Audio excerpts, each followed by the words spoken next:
Good morning, all of you. I am Reena Mishra from Chanakya college of education. हमारे college ने lockdown को देखते हुए ई लर्निंग क्लासेस शुरू किया है, इसलिए उन्होंने एक चैनल जारी किया है जिसका नाम है Chanakya college of education Bettiah. तो हम स्टूडेंट से अनुरोध करते हैं कि वे ज्यादा से ज्यादा इस चैनल को लाइक करें, सब्सक्राइब करें, जिससे क्या होगा कि जो भी नया आपकी जो भी कोर्स आपका रह गया था, जो आपने पढ़ा नहीं था क्लास में, उन कोर्सेज के से रिलेटेड वीडियो आपको देखने को मिलेंगे। भिन्न भिन्न प्रोफेसर्स के द्वारा जो भी आपके क्लासेस नहीं हो पाए हैं या जो भी या रिवीजन हो रहे हैं, वो आपको एग्जाम को देखते हुए ये क्लासेस शुरू किए गए हैं, वो आपको इन वीडियोज के माध्यम से प्राप्त हो जाएंगे। तो स्टूडेंट्स ज्यादा से ज्यादा इस चीज को शेयर करें। शेयर करने का अर्थ ये है कि जो स्टूडेंट्स इस बात को नहीं जानते हैं कि ये लर्निंग क्लासेस क्यों चल रही है, ई लर्निंग क्यों शुरू किया गया है या किया गया है, इसके बारे में उनको नहीं पता है, तो उनको मालूम चल जाए। इसलिए ज्यादा से ज्यादा इसको शेयर करें और सब्सक्राइब करें। सब्सक्राइब करने का मतलब है कि जब भी आपको नया वीडियो आएगा या कोई भी लेक्चर आएगा तो उसे आप आसानी से फिर देख पाएंगे। इस तरह से अब हम अपने इस क्लास की तरफ चलते हैं। आज का क्लास है डीएलएड फर्स्ट ईयर के लिए, यूनिट 5, पेपर F11। टॉपिक है असेसमेंट, मूल्यांकन। पिछले क्लासेस में मैंने आपको मूल्यांकन, मापन और आकलन के बारे में बताया था, तो उसमें अर्थ और परिभाषा बताया था मैंने तीनों टॉपिक्स का। अब अलग अलग माध्यम से अलग अलग टॉपिक है, मतलब अलग अलग उनको सेपरेट माध्यम से फिर उसके बारे में डिटेल में हम जानेंगे। जैसे कि अभी आप पढ़ेंगे मूल्यांकन की विशेषताएं, इवैल्यूएशन के बारे में आज हम लोग पढ़ेंगे। तो क्या विशेषताएं हैं मूल्यांकन की? मूल्यांकन का अर्थ और परिभाषा आप जानते हैं पिछले लेक्चर के माध्यम से। तो मूल्यांकन की विशेषताएं क्या है? तो मूल्यांकन एक सतत प्रक्रिया है। जैसा कि सभी जानते हैं, मूल्यांकन एक सतत प्रक्रिया है, हमेशा चलने वाली प्रक्रिया है। पूरे टीचर्स के द्वारा या आपके स्टूडेंट्स का हमेशा होने वाली प्रक्रिया है ये मूल्यांकन। तो इसका पहला पॉइंट हो गया, मूल्यांकन एक सतत प्रक्रिया, हमेशा चलने वाली प्रक्रिया है। मूल्यांकन एक निर्णयात्मक प्रक्रिया है, मतलब पूरे साल आपका पूरी तरह से आपका ऑब्जर्वेशन करने के बाद जो कंक्लूजन निकलता है टीचर या मैनेजमेंट, जो भी मतलब जो, वही मूल्यांकन कहलाता है। तो जो हम टीचर आपका जो क्या कहते हैं कि आपका जो कंक्लूजन आता है कि कैसा रहा आपका साल, कैसा आपका हर तरह से कैसा लर्निंग, कैसा शिक्षा रहा आपका, तो उसको साल भर के बाद जो ये वो एक निर्णय देता है, वह इस प्रकार से मूल्यांकन एक निर्णयात्मक प्रक्रिया है। तीसरा पॉइंट है, मूल्यांकन एक गतिशील प्रक्रिया है। हाँ, मूल्यांकन एक गतिशील है क्योंकि वह हमेशा रनिंग आवर में रहता है, हमेशा करने के माध्यम से होते रहता है। हमेशा उसको हम लोग क्या कहते हैं, जागृत होकर उसको देखते हैं, उसको मूल्यांकन करते हैं, तो गति में रहता है, स्थिर होकर मूल्यांकन नहीं होता है। तो गति में जो हम करते हैं हमेशा, तो इसीलिए वह एक गतिशील प्रक्रिया है। चौथा है, मूल्यांकन एक परस्पर सहयोगी प्रक्रिया है। हाँ, मूल्यांकन किस तरह सहयोगी है? तो टीचर और स्टूडेंट्स के माध्यम से, विद्यालय, टीचर, स्कूल, मैनेजमेंट, मतलब एक सहयोगी, एक दूसरे के सहयोग से यह प्रक्रिया चलती है। इसलिए यह मूल्यांकन जो है वह एक परस्पर सहयोगी प्रक्रिया है। अगला पॉइंट है, मूल्यांकन मापन पर निर्भर हो सकता है अथवा स्वतंत्र भी हो सकता है।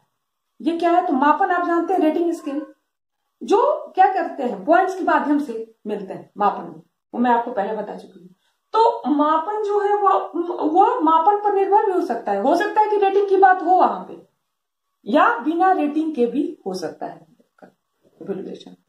तो वो जो है, ये आपका पॉइंट जो है वो मूल्यांकन मापन पर निर्भर भी हो सकता है और स्वतंत्र भी हो सकता है।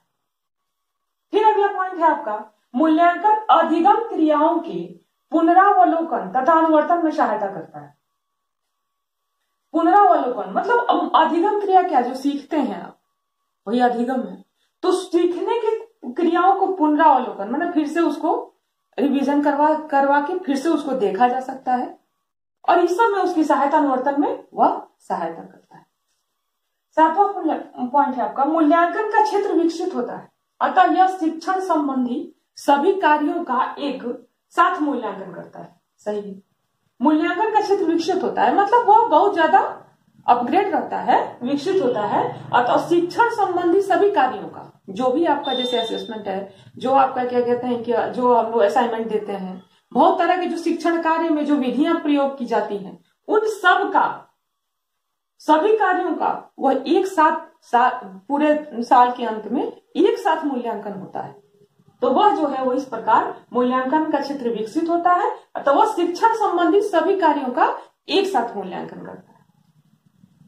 8वां पॉइंट है आपका, मूल्यांकन शिक्षक तथा शिक्षार्थी दोनों की दृष्टि से उपयोगी है। सही है।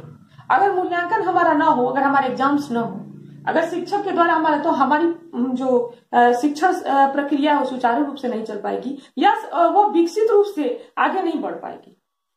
इसलिए वह जो है वह शिक्षार्थी और शिक्षक को का भी मूल्यांकन होता है। शिक्षक का मूल्यांकन किस प्रकार होता है कि वो भी देखता है कि वह अपने शिक्षण कार्य को परिष्कृत कर रहा है या नहीं, उसके कार्य शिक्षण कार्य को बच्चों के पर प्रभाव पड़ रहा है कि नहीं, बच्चों के समझ में आ रहा है कि नहीं। तो इस प्रकार से शिक्षक का मूल्यांकन होता है, उसका चरित्र कैसा है, उसका पढ़ाने का ढंग कैसा है। तो इस तरह क्या होता है कि मूल्यांकन शिक्षक तथा शिक्षार्थी दोनों की दृष्टि से उपयोगी। तो अगर शिक्षक का मूल्यांकन होता है तो वो भी अपने आप को और परिष्कृत विकसित करता है, और शिक्षार्थी की भी यही अवस्था है कि वह शिक्षण के द्वारा अपने आप को विकसित करता है, आगे बढ़ाता है। तो वह शिक्षक और शिक्षार्थी दोनों की दृष्टि से उपयोगी होता है। अब आता है आपका 9वां पॉइंट, लास्ट। मूल्यांकन प्रक्रिया छात्रों को अपनी प्रगति और दोषों से परिचित कराता है एवं उन्हें अधिक सीखने के लिए प्रेरणा प्रदान करती है। सही है। क्या होता है मूल्यांकन प्रक्रिया में कि जैसे आपको जिस भी मापन या मूल्यांकन जो भी आपका होता है, तो उसमें क्या होता है कि प्रगति, आपने किस सब्जेक्ट में अच्छा किया है और कौन सा सब्जेक्ट आपका कमजोर है, या आपकी कौन सी जो ऐसा व्यवहार है जो कि ऐसा व्यवहार पक्ष है जो कि आपका कमजोर है। तो उससे क्या होता है कि जो कमजोर पक्ष है उसको हम मजबूत बनाते हैं, उसको और ज्यादा परिष्कृत करते हैं और आगे बढ़ाते हैं। तो इसमें यह मूल्यांकन की बहुत बड़ी भूमिका है। अगर हमारा एग्जाम्स ना हो, अगर मूल्यांकन ना हो, तो ये चीजें नहीं हो सकती। हम जहां हैं वहीं पे एक जगह ठहर जाएंगे। तो इसीलिए यह सतत प्रक्रिया हमेशा होती रहनी चाहिए।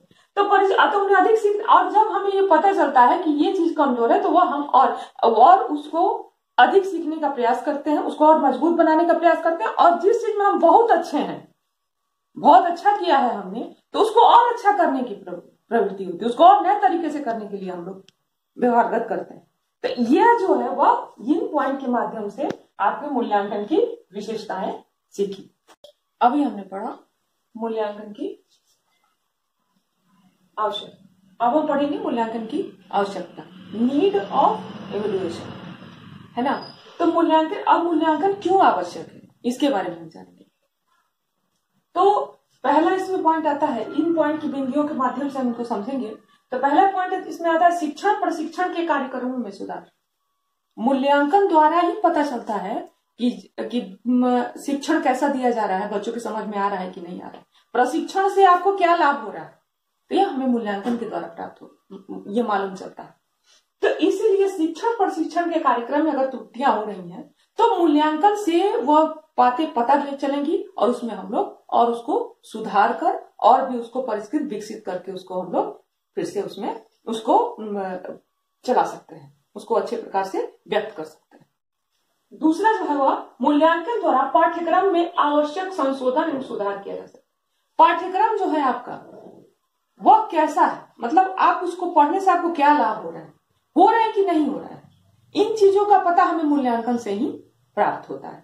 तो मूल्यांकन से यह जान के कि कैसा पाठ्यक्रम है, इसमें क्या संशोधन करने से बच्चों को लाभ पहुंचेगा, तो वह मूल्यांकन के द्वारा हम उसमें सुधार कर सकेंगे और संशोधन कर किया जा सकता है। अब आपका तीसरा पॉइंट है, मूल्यांकन शैक्षिक लक्ष्य को निर्धारित करने में सहायक होता है। किसी भी शिक्षा का एक लक्ष्य होता है।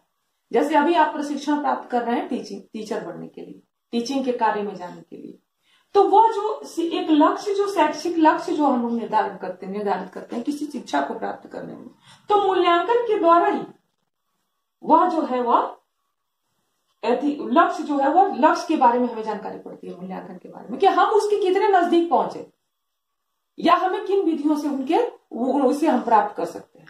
तो यह जो है वह शैक्षिक लक्ष्य को निर्धारित करने में सहायता करता है। चौथा पॉइंट है मूल्यांकन छात्रों को प्रेरणा प्रदान करने में सहायक होता है। प्रेरणा किस प्रकार प्रदान करता है, तो हम ये जान जाते हैं मूल्यांकन के माध्यम से, अपनी ग्रेडिंग मापन के माध्यम से कि हम शिक्षा में जो लक्ष्य हमने निर्धारित किए हैं उसको प्राप्त करने में हम किस पॉइंट तक पहुंचे हैं, कहां तक पहुंचे।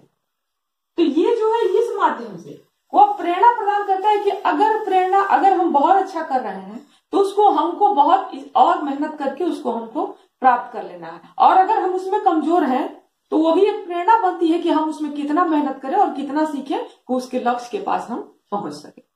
इस प्रकार जो है वो प्रेरणा भी प्रदान करता है। मूल्यांकन प्रशिक्षण प्रक्रिया में सुधार करने का अवसर प्रदान करता है।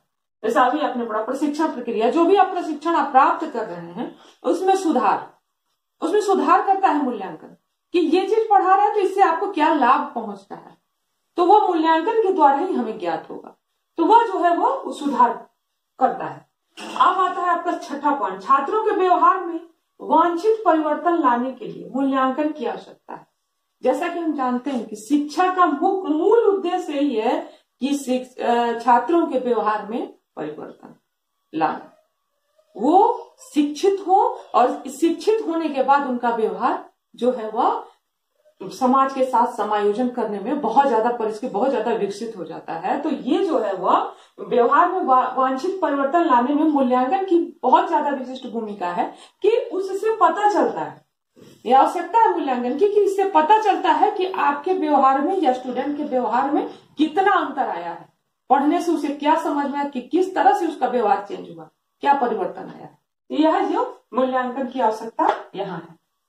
अब आपका लास्ट पॉइंट है, मूल्यांकन बालक के संपूर्ण व्यक्तित्व का अनुमान प्रदान करने में सहायता करता है। सही बात है, मूल्यांकन द्वारा ही हम आपके संपूर्ण शारीरिक, मानसिक, हर प्रकार से आपका मूल्यांकन टीचर समझ पाएंगे, शिक्षक को समझ में आएगा कि बच्चों का हर प्रकार से विकसित हो रहा है, विकास हो रहा है या नहीं हो रहा है, शिक्षण प्रक्रिया का उन पर प्रभाव पड़ रहा है या नहीं पड़ रहा है।